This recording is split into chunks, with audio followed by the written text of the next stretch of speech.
Welcome back, everyone. This is one more episode with Peter Ingle and myself, Mihai Algiu. This is episode 28 on an ongoing playlist called Reigniting the Fragments of the Fourth Way, where Peter and myself, we are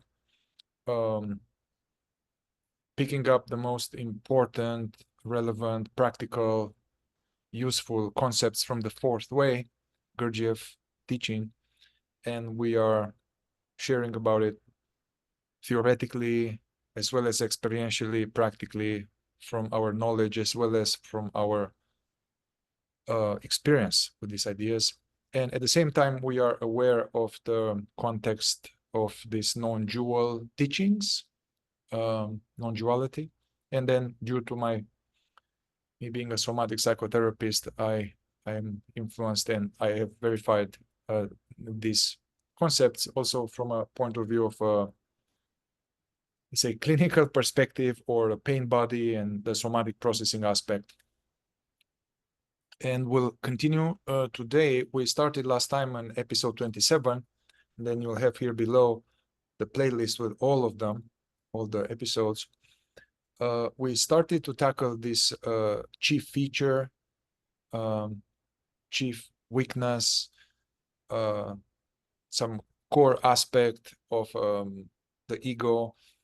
And so if you get to this one, we invite you to see the previous one, because we talk generally about what is this chief feature and why it is important to work with it and how to work with it. And then we started to just go into outlining experientially the internal landscape of each of these features are like deeply unconscious operating, mechanical operating of human beings being asleep and unconscious. And these chief features is where in sleep, the chief feature, chief pattern, automatism, we identify with it. Our consciousness that is dormant is identify with it, and we get this false feeling of I. And we talked last time about vanity, two sides of vanity, and we are moving forward today with 3 or 4 features which are very connected to each other. Talking about the power, it's called in the fourth way power feature, and dominance, which these features are associated with some with more of active type. Yeah, we are going to tackle it, describing how it manifests and describing the internal world, or what kind of thoughts or feelings or worldview or preoccupations, or what's the internal organization of the ego within that feature, as well as how to work with them in a skillful way for the point of view of awakening. And also, this is not like one of those things like Myers-Briggs type or some kind of popular Enneagram, where like a zodiac, like, oh, you know, this is my thing. This is how my personality is. What is my personality? This is not like that. This is meant to help us see where we are most asleep and bring awareness to it and de-identify with it. So it's for the purposes of awakening, not for the purposes of improving myself as a ego, or getting better, or getting more virtuous, or becoming a good person, or more Christian-like, or something like that. It's not about that. Although, if we work with these features in this conscious way, we are going to be much more aligned with being a true Christian and a more conscious person. Yeah. So before we delve into it, do you have anything you'd like to add here, or just maybe give it to you? I would just add that, following up on the last bit of what you were saying, that this isn't a personality. a list of personality traits for the sake of knowing myself better as a person, as an ego, as you put it. It's more that, and this is according to the fourth way. This is the idea. You don't have to believe this until you verify it for yourself, but it is worth considering it on a bigger, from a larger point of view. And that is that each human being has a central fault or feature, a psychological fault or feature built in. When we're born, there's this tendency. And out of this tendency, our personality does form. You could say it forms around this tendency, or in some cases, tendencies. And in doing so, according to the theory again of the fourth way, each feature, each human being is like a turnkey. And when you turn the key of each feature, a certain kind of energy flows through. And it manifests in our case as a feeling of identity and our behavior, but it's cosmologically supposed to be energy that's really being transmitted from the solar system, from the planetary world, through the organism of humanity on the surface of Earth, and connecting all of that to the moon, which is like an embryonic planet revolving around its mother Earth, needing nourishment. And these turnkeys provide this nourishment in different forms. And this is why people are so different. Psychologically, people are so different. They're like a different flavor of ice cream or even a different type of food that's passing through this umbilical cord from Earth to Moon. That's a big idea, but it's worth considering. At the same time, each feature is sort of the turnkey, the fulcrum of our internal world, the internal world we each live in and operate from and have issues with. And it's all revolving around this central hub, this fulcrum of chief fault or chief weakness. It's not something we have as an appendage. It's something that's at the root of and influencing almost all of our psychological life. So this is a big idea, but we begin by studying it in terms of how it manifests as behavior. And I just caution or advise or suggest that as you hear these descriptions of behavior, to not stop there, to realize there's much below the surface of this behavioral patterns we see. They're tied to an intricate psychological nervous system that is at work, and which we see only the surface layer, usually as personality, as behavior. But knowing this, we can start to look inside. And we'll talk a little bit about what can we do to sort of resist the manifestation of these features in ourselves. It's for the purpose of being able to look more deeply beneath them. It's not to change how we are. It's to begin to look more internally at this universe, psychological universe in ourselves, and understand more objectively what's going on. And to see this feeling of me, this feeling of I behind it, that's what we're really trying to get at here, is to see this illusion of I. And each fault, chief weakness, chief feature, gives the person their strongest sense of I. And this is ultimately its greatest value in understanding this point. Mm-hmm. Yeah. And this strong feeling of I, this is the personal I, the strong sense of being a separate individual, separate from other people, autonomous, like a rogue wave that is doing its own thing in the ocean. So that's what we are talking about. And as it is clearly outlined in non-duality teachings pretty early on, maybe even too early, like the awakening or the spiritual evolution is to see through the illusion of this imagined separate I that needs to be seen and felt through, that needs to unwind basically this core feeling of separate personal I is a contraction. It's a kink in the hose of the true I, the real I, the I am, a being that is hearing these words and aware of sounds. And so that's what we are doing here. That's the context. And also, I know this term, maybe for people who are not familiar with the fourth way, feature and chief fault or chief weakness can be loaded or mysterious, but I guess we can look at it as a core organizer of our operating system, core organization, which organizes our experience, both subconsciously, things they are not aware of, as well as consciously, meaning some things that we are aware of.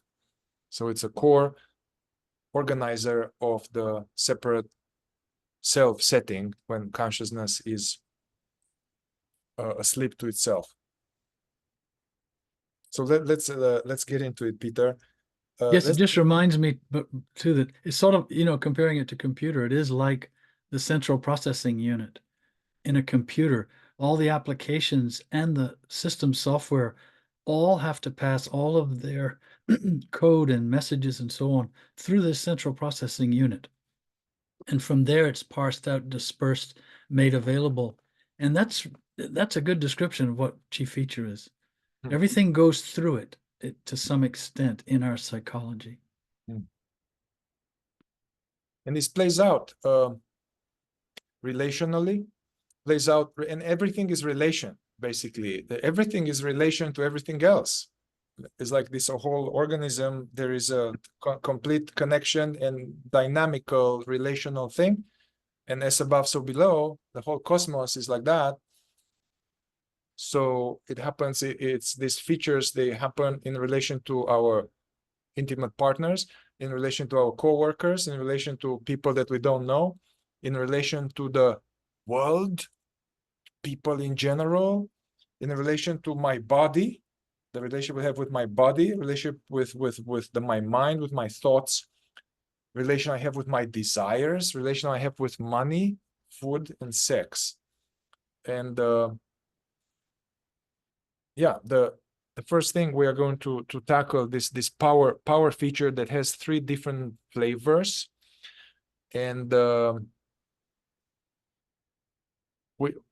are not going to go in the actual body type. There is a whole theory around body type. However, these 3 features that we talk, it's all more in popular culture. These terms have become acceptable, like a martial. There's a martial, which is some kind of direct fighting, like a god Mars.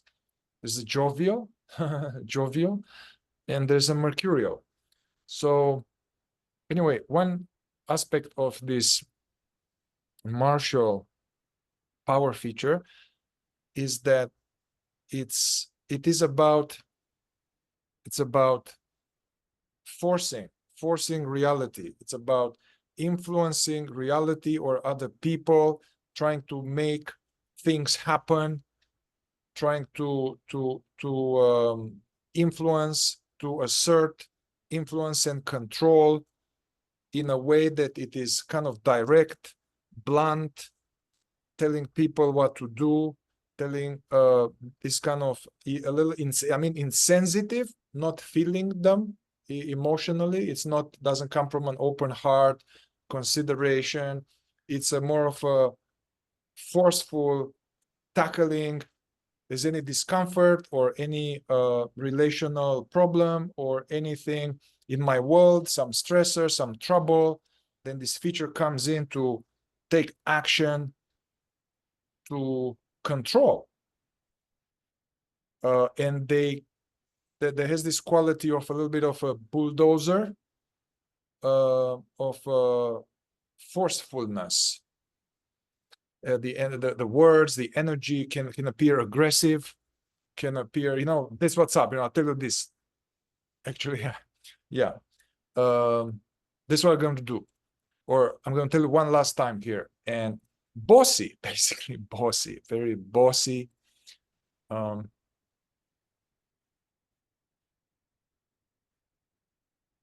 in an attempt to control the situation, control other people, control themselves, control reality. And I guess I can sense an underlying fear underneath. There's a fear of losing control, fear of being powerless, fear of overwhelmed. And that fear it's behind all the features, and it keeps intact that sense, that deep-rooted sense of I. There's a fear of that being completely exposed and being seen as the illusion of identity. And this is what you encounter at certain points in the process of awakening. And you can encounter it at different depths in yourself. You'll come to a new degree of fear that you didn't realize you had. And it's been there all along, you could say, or no, that's not true. It's more that when the illusion of I starts to get exposed at deeper and deeper levels, there are deeper and deeper reactions of fear. And this is true of each feature. And it's interesting we're talking about it like this, Mihai, because another way, it just occurs to me, another way you can look at each feature is to see how a person reacts under pressure. Mm-hmm. And inevitably, the chief feature, the chief fault comes into play. It's our automatic reaction, our most inbred, instilled way of reacting psychologically and physically. And I was saying to Mihai before we started that in the case of power, if you bite power, I mean, psychologically speaking, it bites you right back. Mm-hmm. If it feels that it has been attacked, it attacks back right away. It's in this sense, it's warlike, a certain kind of power. Other features will recoil or be afraid or grow silent or back away or be afraid or justify themselves or give up. So it's different in everybody's case. But power, this chief feature of power, in the instance we're talking now, the flavor of which we're describing now, it's on the attack. It's ready always to be on the attack. A simple another example is this feature, because it's likes control so much, it also likes rules. This particular form of power likes rules. It wants parameters, boundaries, tell me what they are. And if you encroach on mine, I'm going to attack you.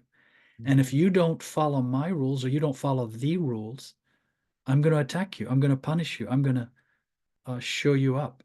And you're going to be blamed and accused, and there's going to be consequences because you broke the rules.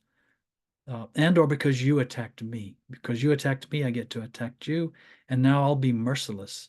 And this kind of power can begin as it can be there always kind of lurking beneath the surface in the form of irritation and impatience. Someone with power, they don't like obstacles in their way. They want to get things done.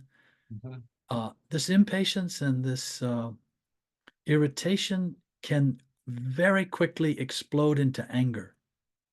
And you'll see this with power, and then power will become destructive. It can be very destructive emotionally, just saying a few words to another person. It literally can hurl psychological bullets at another person in a very destructive way, just a few words. And then, of course, it can be physical too. It can physically hurt people, or it can physically go to war with another country. So it's all of the features do the same thing. They sort of operate at a minimal level, and then they can escalate. Given the right circumstances, the right stimuli, they will suddenly expand and explode, or in some cases implode. They'll be there just always on the surface, and then it will deepen. It will go to its extreme, and each feature is prone to an extreme. In the case of power, it's a feeling I can get things done. I'm the type of person who makes things happen. I'm an organizer. We're gonna see this through, and if obstacles present themselves, I'm ready to find a way to squash the obstacles. And this type of power almost likes obstacles. It goes right through obstacles if it can. It lacks diplomacy often. Yeah. It just goes right through. And you don't find a lot of diplomats who have a large degree of this as a chief feature. Beautiful. Yeah, so we can call this destructive power.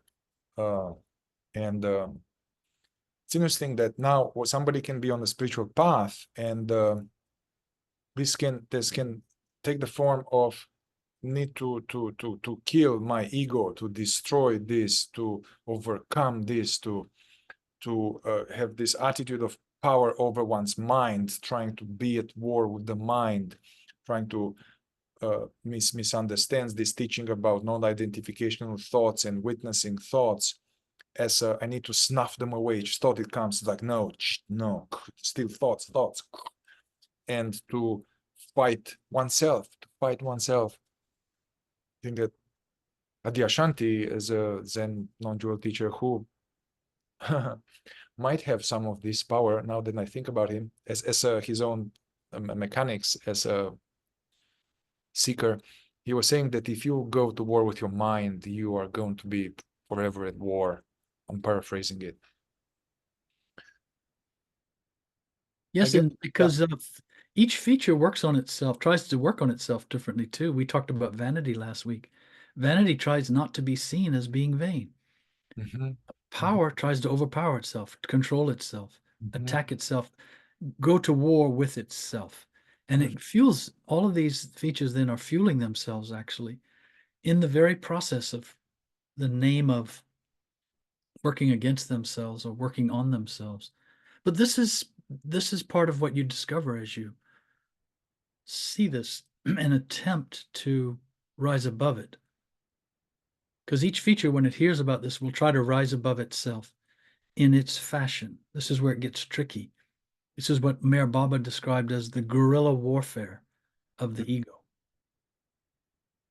It pops up over here, you think you're, and then it pops up over here, and it's all, you have to be super vigilant to stay above all of it. I suggest we describe the other ones, and then towards the end kind of offer some suggestions for each feature. Yeah. Well, the other one that is more like manipulative power, or more mercurial, so to say, power.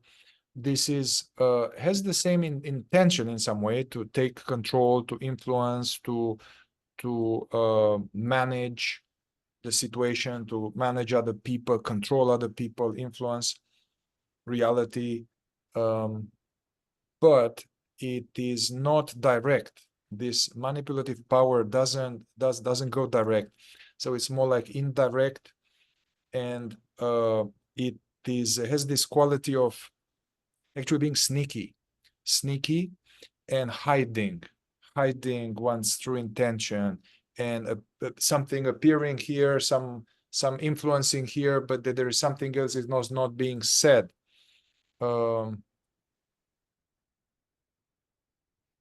Yeah, this kind of from the shadow, so to say. It's very different than the previous one we just described, where it goes to war. This is more like Cold War. And more like yeah, secret agent. And as I said before, it is, for this feature, it is hard to be direct and honest, like with my intention, my motives, how I feel. It is hard. It's almost like some kind of danger around that. So one needs to hide and try to make people force a certain outcome, or for personal interest. All of this is for personal interest, the ego personal interest, but in a indirect, manipulative way. Sneaky is a good word. Yeah. And it's not done on purpose. None of these features are operating on purpose. This is what happens to us, given our chief fault, chief weakness. And listening to your description, Mihai, the image came to my mind.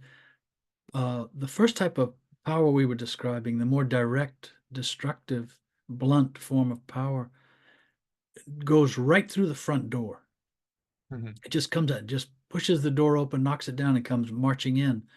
And Whereas this other type, this more manipulative, tricky, deceptive form of Yeah. power, comes in the back door, finds its way to the backyard, unlocks the gate to the backyard, comes around the house, and manages to sneak in the back door.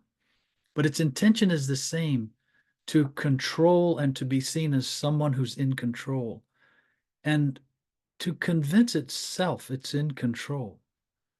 Because the worst possible thing that could happen for any feature of power would be to realize it's not in control of itself, of other people, of circumstances, of life, of the universe.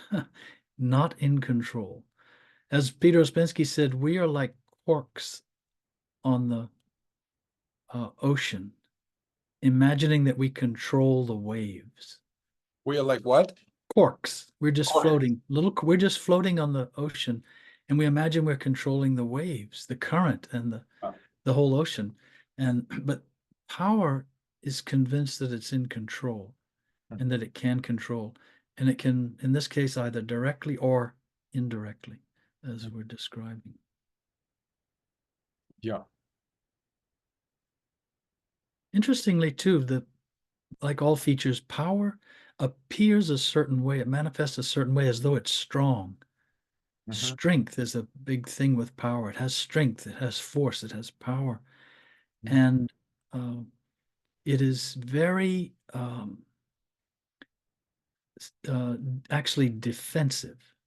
And you can see this as soon as you attack, so to speak, attack someone with power, they become very defensive and they attack back and they become accusatory, refuse to acknowledge their weakness, refuse to acknowledge their mistake, and instead throw it all back at someone else. And they usually do it with such force that the other person feels like they're at fault for having challenged the power feature.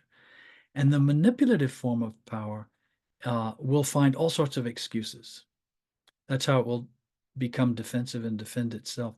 It will back its way out. It will explain itself some other way. It will try to almost dodge and misdirect what's going on in order to stay hidden and stay deceptive and stay safe in its own little zone of power, psychological power.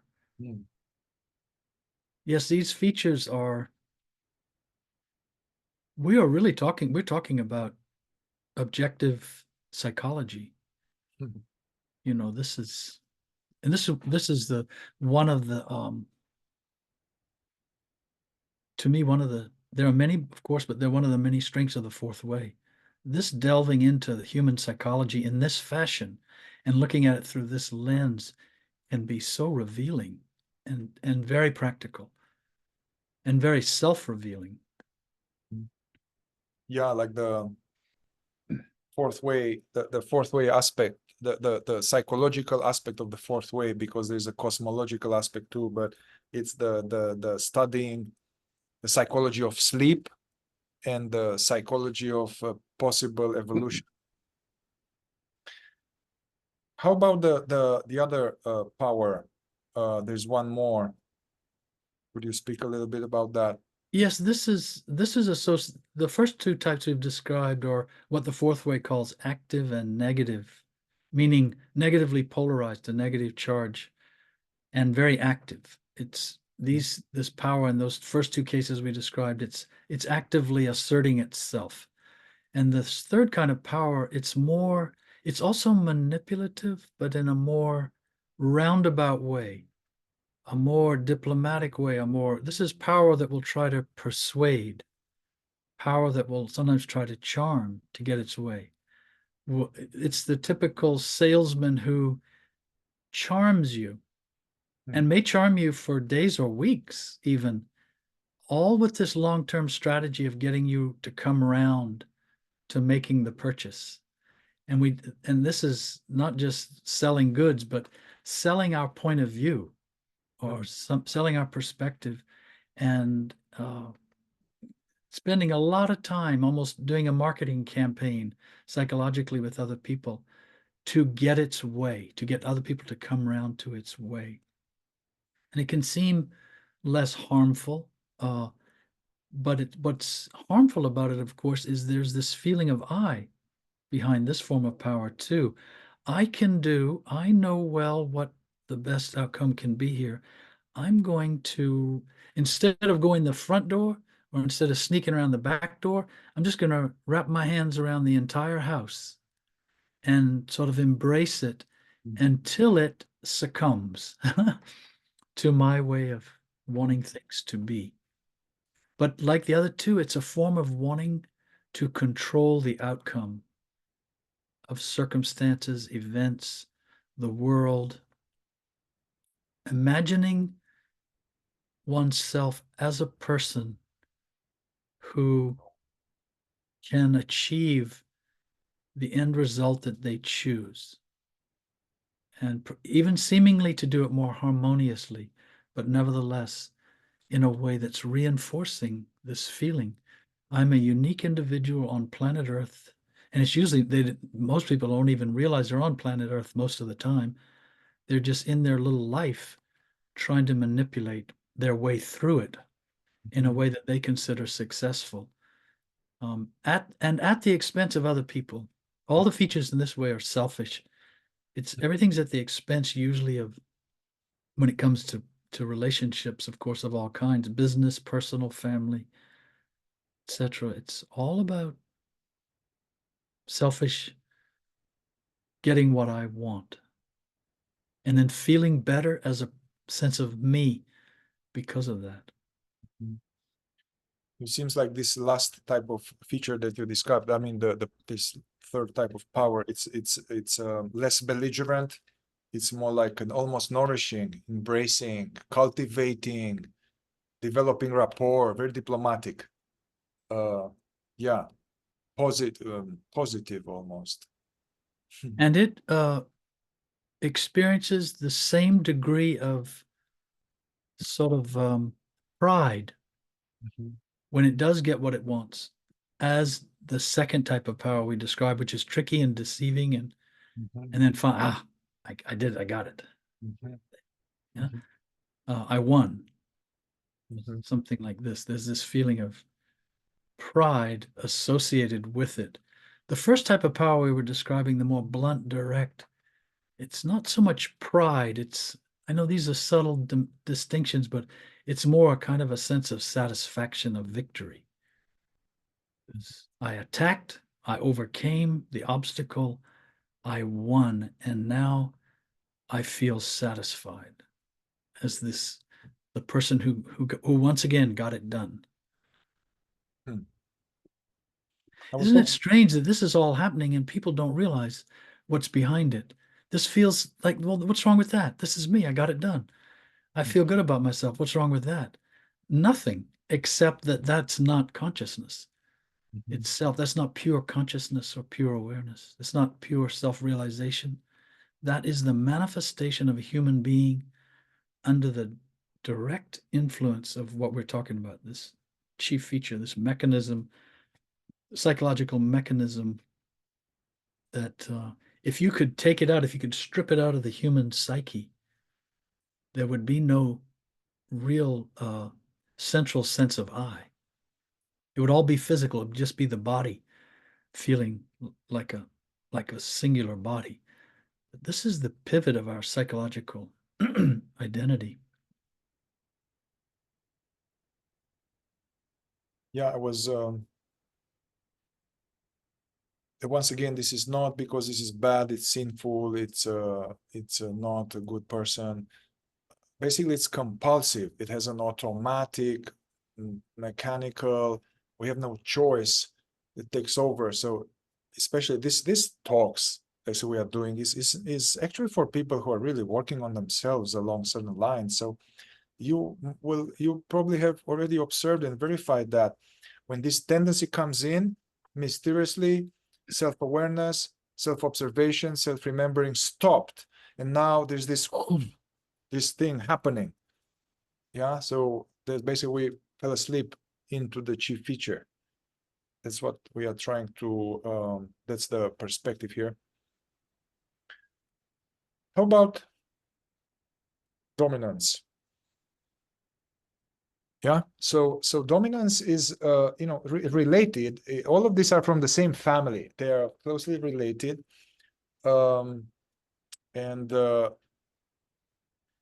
dominance is associated with the type, and maybe one day we are going to talk about types, but with the Saturn type, or like a person that are tall. Saturn is kind of easier to recognize. They are tall, and there's imposing, masculine. Either they are man or a woman, there's more like a leader-like. Yeah. So this is the chief feature, dominance, which again, it is very much interested in control. Control is just a type of control, and how it operates is different. But it's interested to control the environment, to control the internal environment. The dominance feature is very interested in self-control. They can even do all kind of ascetical spiritual practices in order to control their instinctive center, control fasts, controlling pain, controlling and being dominating, basically dominating aspects of themselves, dominating others. However, this dominance, it's in a kind of subtle way, almost silent way, a way of silently influencing through the power of their energy, or through this kind of subconscious authority, or some type of feeling. Also, dominance has this idea that they feel like they know better, deep feeling that they know better. And they also often, this type tends to see the bigger picture and to see more things. So there's some truth in that, but they are really believe that they know better, and they have this sense that other people, they don't know, and they are incompetent. And they some very tendency of this dominance is that they will give advice. They will give a lot of unasked advice. They will tell people what would be better for them, and unasked, uninvited. They feel like that it's almost their job and duty to tell them what will be. What I think will be good for you. I think you should go to this training, or you should work on this, and you have to. It's almost like an uninvited kind of father figure for everybody. Feeling like I'm the father, and I'm teaching. Yeah, this is some compulsive teaching. Probably people in your life that yeah, they're trying to teach you all the time something, how to do this better, where better investments, how to better invest, or how to better do this, or how to. They can't help. They can't help it. It's totally automatic to tell people what to do, how to be, for their own good. Yeah, it's a teacher nurturing kind of quality. And Yeah. at the same time, because of this strong psychological tendency, there's also a strong tendency to be intolerant of other people. And whereas power is prone to this sort of low-level impatience and irritation that can explode as anger, for dominance, there's this almost always this low level of judgment, of seeing that people, as Mihai's saying, are not competent. They can't control themselves. Why aren't they on a proper diet? Why aren't they managing their money properly? Why aren't they running their life in a controlled manner? Why don't they have more self-discipline? Because dominance feature has mechanical self-discipline because it wants to be in control. It's afraid not to be in control. It's afraid to lose control. And this fear drives it. And so it wants to, but it doesn't recognize that. And this judgment and this intolerance, this sort of disappointment in others, dominance will exude intolerance and disappointment.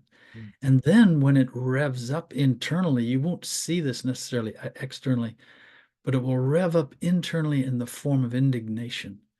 There'll be a strong, almost like an anger, but it will be controlled. Mhm. And it will be a silent, what we would call self-righteous indignation. Mhm. I'm right. I know I'm right because I always know better. And this person is not conforming to that. And now they are even beginning to challenge my insistence that they be a certain way. And now I'm growing more and more silently indignant. And when this happens, the person with dominance will start to exude even more judgment, nonverbal. And it's a look of intolerance, a look of disappointment, disapproval, a look of criticism. And so this is a more silent feature, but has a very strong energy that dominance can walk into a room, person with dominance can walk into a room, look around, look at all the people disapprovingly, and most people in the room will start to feel a little sheepish, like what did we do wrong, or what so there's a physiological emanation from all the features too. And this is sometimes what we perceive. We don't even perceive the psychological dimension of a feature without knowing about these features. We immediately physiologically can pick up on the energy of another feature. Power has a certain powerful energy in it. It exudes it.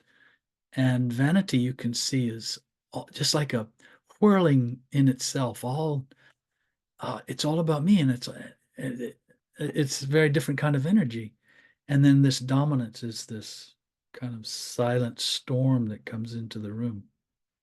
And you see a person with dominance walking down the street, they're almost dominating the 6 or 8 feet around them as they walk. It's uncanny, really. And then when you start to understand this is connected to psychology as well, it becomes a more complete study.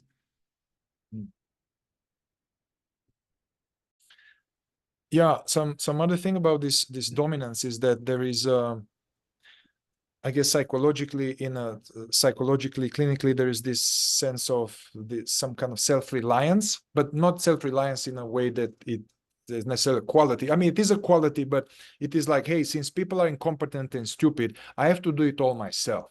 I have to do this myself. I can't trust people. I can't trust that they'll do it well. And also another quality is over planning.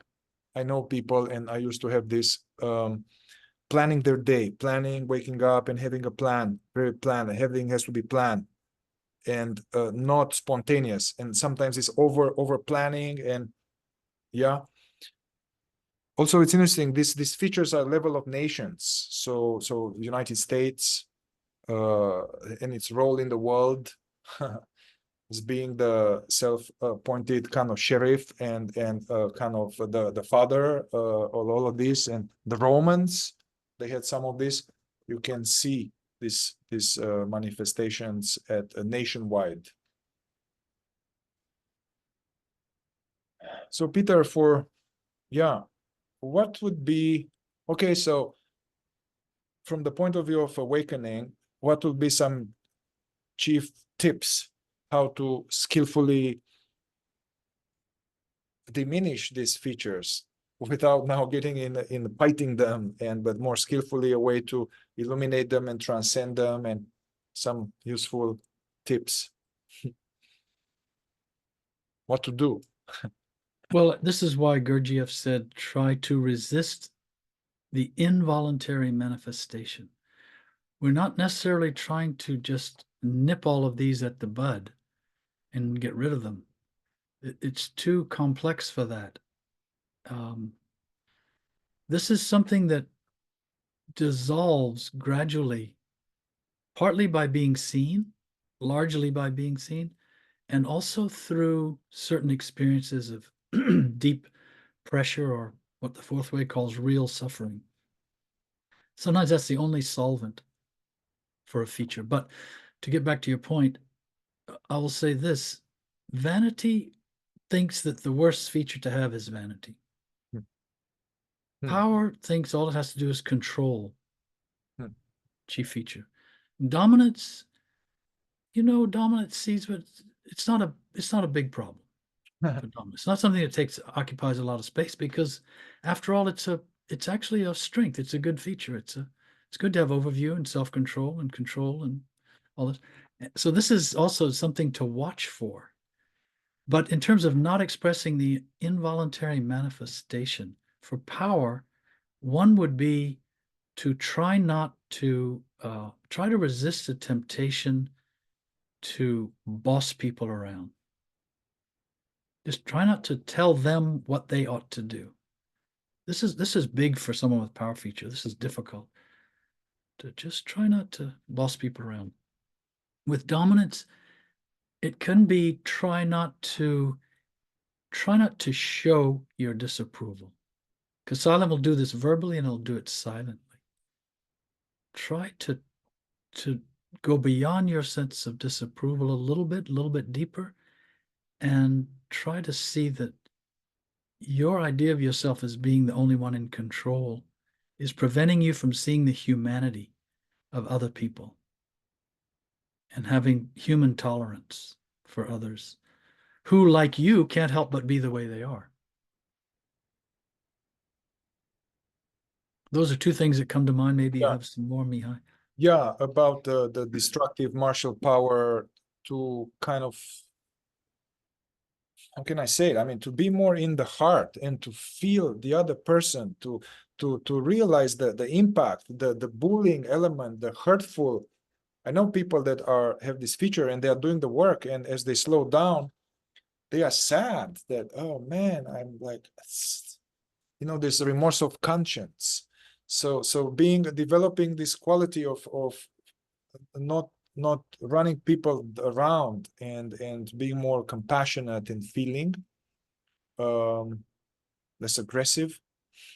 For the dominance, I would say to really, it was a good exercise to refrain from telling people what to do and how to be, unless you are asked. Not this compulsive advice giving and compulsive teaching. Yeah. Also, dominance, like, because of self-control, dominance is big on routine, always eating the same food, always following the same time regimen. So a good experiment for someone with dominance can be try something different on the menu. Try to not go always to the same restaurant and sit in the same table. Try to be a little more, this feature is inflexible. This intolerance manifests itself also as inflexibility in their life and lack of spontaneity. And it can be a useful experiment. Just try something new. Mix up something else in your well-organized routine of your life.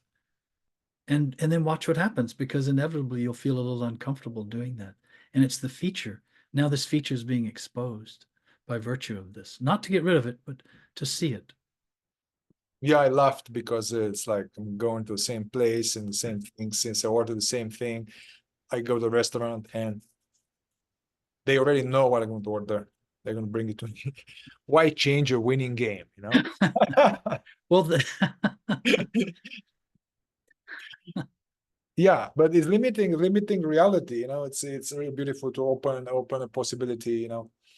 For the mercurial, the manipulative thing. To be honest, to observe this deceptiveness, actually to realize how it hurts people, this hiding, and ultimately one is hiding from oneself.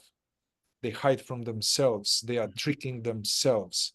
They are lying to themselves. They are lying to other people, obviously, because only one self here. So realizing the impact and the destructive impact on relational field, and cultivate the courage to be real, to be honest, to not be deceptive, to be in integrity, that's powerful work. Also, power is often noisy in different ways.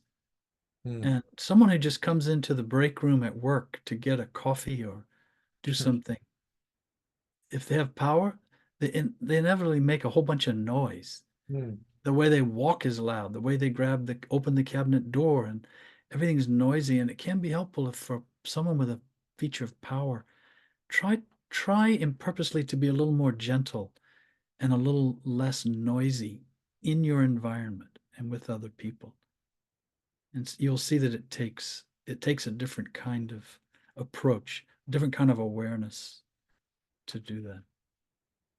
Yeah, so for all of them and for all features, and we are going to continue with other features next episodes, but you need to one needs to study it first. Study it for a long time. One cannot change anything, but study it when it comes, how it feels, what it says, how it feels, even if it's post-mortem, meaning I was identified, I totally ran unconsciously and looked back afterwards, do the autopsy, see what happened there, and struggle with it by being aware of it. And so this cannot be done unless there is some kind of prior level of ongoing being aware of oneself and self-observation, self-remembering. And also, I notice with people now, we work with these people in our groups, and they are becoming more aware. They're like, oh my God, I have a lot of these features. Actually, this is interesting. You may discover a lot of these features in yourself. That's normal. And then it's watch out the tendency now to beat yourself up, to criticize yourself, to despair. Yeah, this is called secondary sleep, and it's very treacherous. Basically, I observed myself, I was hooked into the feature. I'm aware of it. I'm aware now. And now comes and I beat myself up and I'm upset with myself and I judge myself. Self-deprecating, self-deprecation. It's another feature. So this is equal to the power and the dominance and the vanity. So that's not virtuous. So you catch it, okay, even if you lost it, you just see it, observe yourself as a curious, interesting stranger. Don't go into this beating yourself up. Observe it, drop it, come back to the present, yeah? And then from one angle, each time you catch it, it can wake you up. So instead of this that keeps you asleep all the time, you are noticing the feature happening and you're changing the dynamic. The feature wakes you up now. Whoa, hang on, let's slow down here. Another thing about these features, and it ties into what are some tips, each feature is prone to a certain family of negative emotions, and more so than other features. And power, as we mentioned, irritation and impatience, and then these explosive bursts of anger. So one of the best ways to observe chief feature and at the same time minimize its influence over our awareness is to try to control this outward expression of these manifestations, not to suppress them, but for the purpose of seeing them internally, where they're coming from. And inevitably, you'll see it's coming from this feature in you. And then with dominance, it's this intolerance and this judgment and criticism and trying to correct others and trying not to express this type of which is judgment. Try not to express the judgment, again, verbally or physically, with a kind of a look or an energy, is a wonderful practical way. You can't do harm to yourself, especially if you understand why you're doing this. You're doing it to see below the surface of the iceberg. Once again, we've just been talking about the tip of the iceberg here with all of this. Well, let's stop here about this, and knowing that there will be more episodes on other features, and I just want to take the opportunity to let you all know. So Peter is going to do a one-day immersion quite soon on going depth about this transmutation, non-expression and transmutation of negative emotions for the purposes of awakening. When is this workshop, Peter? August 3rd. August 3rd. And you'll find here also, I'll put actually a next video will be a little presentation that Peter does about this, August 3rd, and the link to sign up will be here. And I'm doing a 3-day fourth way non-duality immersion, 26th, 27th, 28th of July, in person as well as online. And so you'll see a video about that here and how to sign up.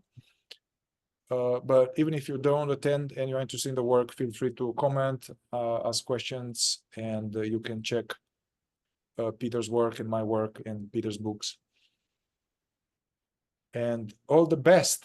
And we send you, appreciation for your interest in the work. And we are in all in this together, the ones who are interested. Thank you, Thank you. Peter. Thank you.